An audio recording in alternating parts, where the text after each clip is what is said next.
Sheriff's office! 21-year-old Jason Landry. There are many more questions going through my head than there have been any answers. I just cannot make sense of any of this. The clothes, Shira, Jason's clothes. Where were they? Jason's clothes. Where were they? They were strewn in the road. His dad He was alive. And I was the only one looking for him. You do But if this happened to you. And Under the pale glow of a winter moon, on a narrow forgotten stretch of road winding through Luling, Texas, a 21-year-old college student named Jason Landry vanished. It was the 13th of December, 2020, a night like any other for most of the world. But for one young man driving home for Christmas, it would be the last night anyone ever saw him. The engine of his car would continue to hum, headlights casting long, lonesome beams into the brush. His phone, wallet, and backpack would be found resting silently by the roadside, and his clothes, one by one, as if peeled away by an invisible hand, would form a trail that led nowhere. Jason had left Texas State University that evening. After finishing his final exams, he was heading home to Missouri City, ready to spend the holidays with his family.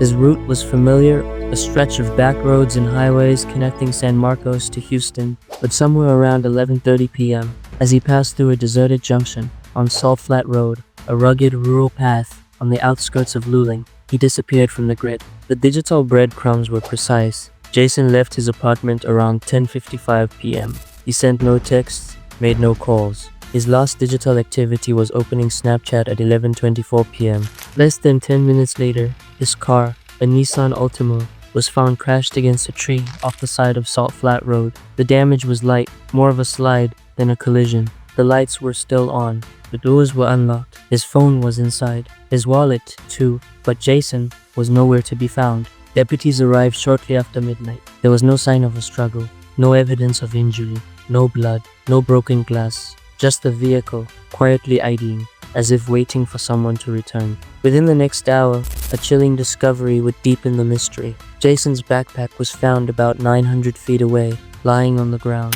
Then, farther down the road, a trail of clothing, a shirt heel, a pair of shorts there, socks in the dirt, a wristwatch beside a single sneaker. The path stretched nearly a quarter mile, as if someone had been shedding their identity piece by piece in the cold night. The temperature had dropped below freezing. The surrounding area was dark, overgrown, silent. Law enforcement scoured the terrain with dogs, helicopters, thermal drones. For days, they combed the brush, ponds, and abandoned properties. Nothing, not a single trace of Jason Landry. It was as if the earth itself had swallowed him. At 3:42 a.m., hours after Jason's disappearance, the first official missing person report was filed. His parents, Kent and Lisa Landry, awoke to every parent's nightmare. Calls from police, an unanswered phone, and no Jason at the door. They raced to the crash site, hoping for answers. What they found instead was silence. Jason's father walked the road himself, retracing his son's final steps,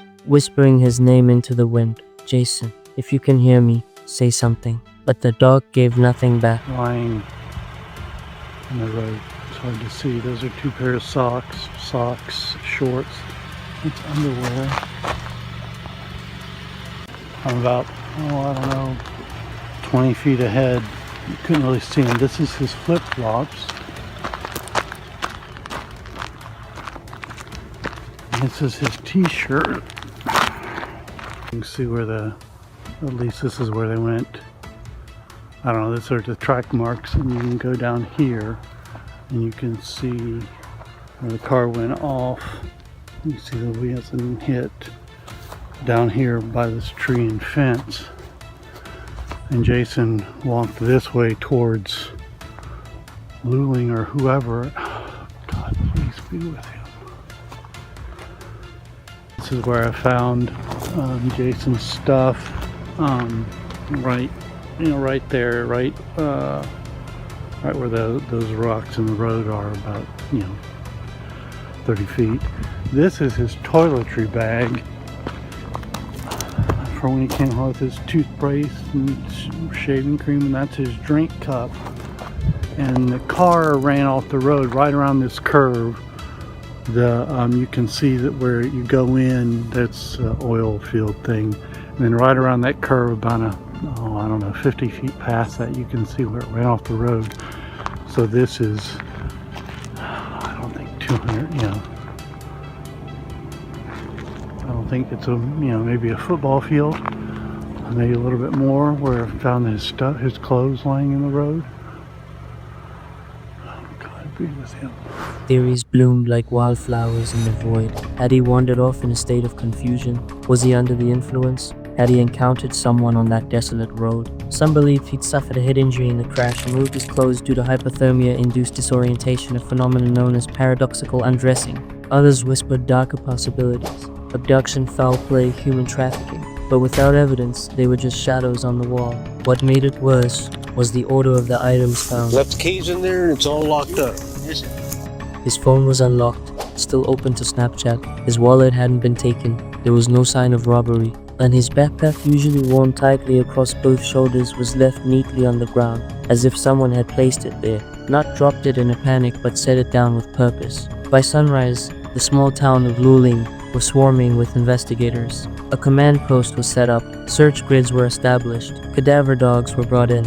But for all the manpower, the land gave no secrets. Not a scent trail, not a footprint, not a piece of fabric. It was as if Jason had been erased. The case pulled at the strings of social media. Reddit threads ballooned with speculation. Locals reported strange vehicles. Psychics offered visions. But time moved on. Days turned into weeks. The road grew quiet again.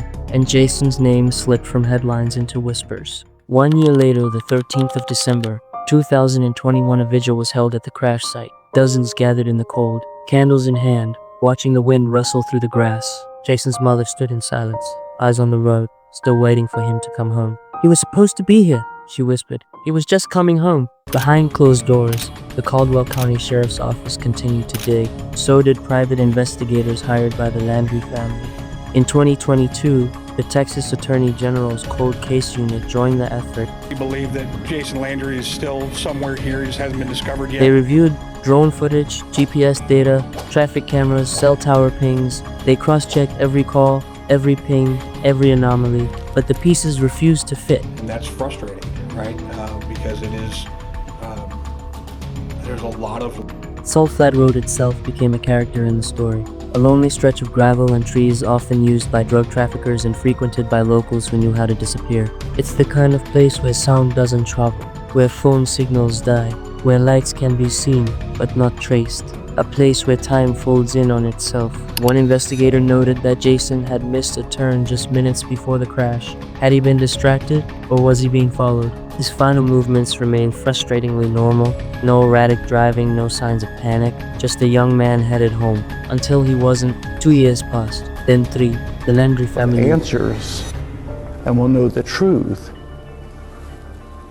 But if it's God's will and we don't know, well, we know where he is. refused to let the case go cold. They launched a website, posted rewards, begged the public for tips. Every lead was followed, every rumor checked, but the trail was always the same. Jason, alone on that road, then gone. In 2023, a private search team returned to Luling with ground-penetrating radar and cadaver dogs. They researched old wells, creek beds, abandoned homes. They interviewed farmers, hunters, even inmates, but nothing new emerged. The terrain had swallowed him whole. To this day, there is no body, no note, no goodbye. Jason Landry remains missing. I would encourage any parent, spend more time with your kids, spend more time with your families. Where I stand, I'm so thankful for all the years and all the memories that I have with Jason, because I may not get any more. His car sits in an impound lot. His clothes are preserved as evidence. His Snapchat account remains frozen in time. And every December, his family lights candles and waits for a knock that never comes. Some mysteries leave behind bloodstains, fingerprints, trails of evidence, but this one left only questions. A trail of clothes, a silent road, and a name whispered into the dark. Jason Landry vanished in the middle of a quiet Texas night, and 5 years later, no one can explain how.